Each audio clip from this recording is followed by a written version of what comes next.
Welcome back into Talking Fitchburg, joined today from the Better Business Bureau. Lisa, she is back, and today we are going to be talking about a very interesting topic. In fact, you could say timely, given all the storms that have just gone through.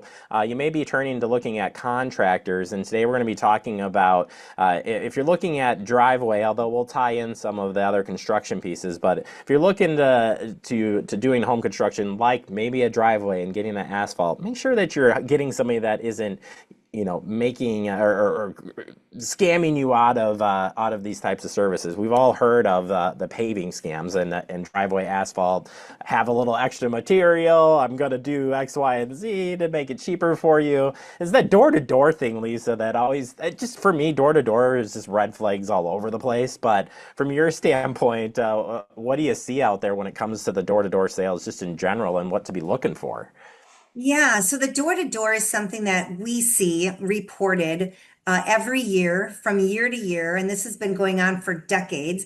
Generally, contractors, typically from out of state, will blow through neighborhoods. I would say beginning anywhere from March, going through about October, because those are our nicer months here in Wisconsin. And just like you said, they'll knock on your door and they'll let you know that they have extra materials. A lot of times they'll point, I just did some work down the block, see that house over there? I just redid their driveway.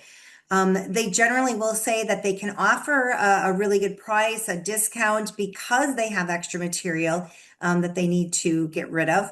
They'll usually ask for payment in full upfront. And oftentimes, the homeowner is caught off guard and, and they're a little bit alarmed as well because that person on your doorstep will say, I don't know if you realize this, but your blacktop is, very faded or your asphalt is, crumbled or, you could use a new driveway. And that's when, oftentimes the homeowner is, a little bit alerted and, can't say no to such a good price and they'll move forward with it. And then, that's when they realize down the road that either the phone number is no longer valid or they can't reach the company. They're not returning phone calls. They can't get them to return back and it makes some repairs. And that's when they call us. So it's usually weeks and even months down the road. And just on the storm front, so a lot of people may be, in desperate need of some type of, if a storm rolls through your area, you need tree services, you need roof, whatever the piece, you're going to see an uptick in people, reaching out to you unsolicited. So as we look at this as a whole, I like this first tip for avoiding is, be wary of the unsolicited offers. We know they're coming, but when it's unsolicited, and how do we just kind of start to pick through that? Like, are these real or are they fake? Yeah, I mean, well, that's where research is so important. That's where that comes into play. We can't stress it enough. I mean, you can't really do business on your doorstep. You have to, get estimates, know the company you're dealing with, know where they're located, what is their address, what is their phone number, who's the owner, who do you contact should you run into a problem later? When it comes to the storm damage, that's a little bit of a different animal, only because, you see the contractors come through neighborhoods as well. However, in a situation like that where you think you might have damage, and oftentimes it's hard to tell because we're not, each going to get up on a ladder and go look at our own roofs. So you're not really quite sure, is there damage be due to hail or, wind? Did a shingle come loose and get knocked off or a few of them? This is where you want to contact your insurance company and say, we had that terrible storm and the terrible sets of storms. Can you send somebody out or recommend somebody just to take a good look at my home, make sure there is no damage? Because if there is, you want to get it taken care of properly through the insurance company and dealing with a reputable local business that can make those repairs. And then getting it in writing. I can't imagine this day and age not getting something down on paper, but even though it's written down, make sure you're reviewing this as well because you want to get what you're paying for and you want to know what you're paying for. I would say having that documentation is going to help you in the long run, not just the short term, I suppose. Yeah, and actually you would be surprised. And then there are a lot of times where the homeowner does not get a written contract, or they get a contract and it really doesn't have enough information in order to pursue a complaint and assist. So, the contract should have the company's name and contact information at the top. Very important that everything that has been discussed is put in writing. There's a beginning and a completion date, which by law needs to be there.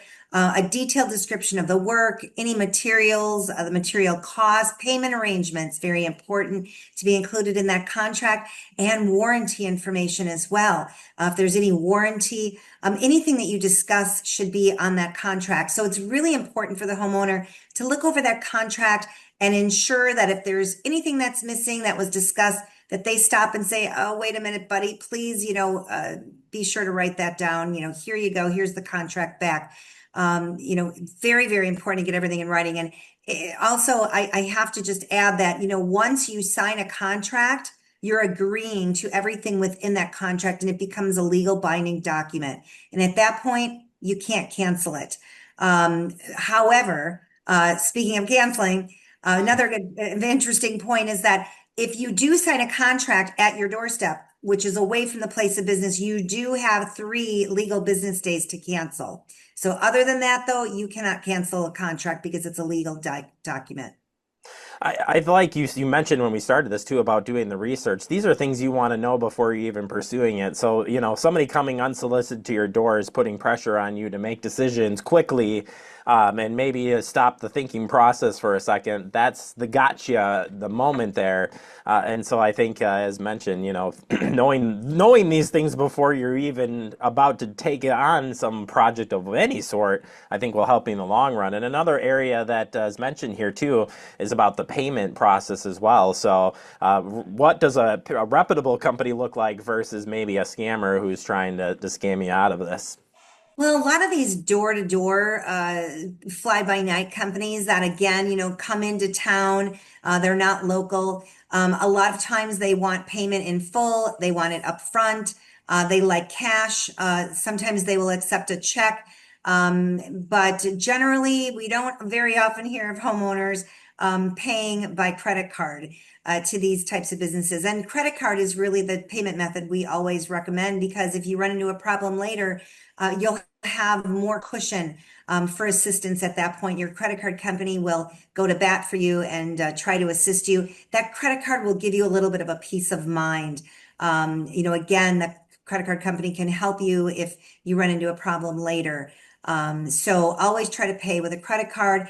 And of course, never pay in full upfront for any job. You want to, stagger the payment if you can. Maybe pay, BBB usually recommends a third and a third and a third. So a third up front, a third in the middle when the project is underway but not yet completed. And then the balance when the project is done and to your satisfaction. Yeah, and you can argue, you can negotiate these things, right? So if somebody is trying to really put the pressure on, you can say no and walk away, right? So like, don't let that extra pressure too make you make that decision on the spot. Like that's that pause and think moment. I would say probably pays dividends. Yes, right. And also important, get lien waivers with each payment as well. Yeah. Really cover Uh, yourself.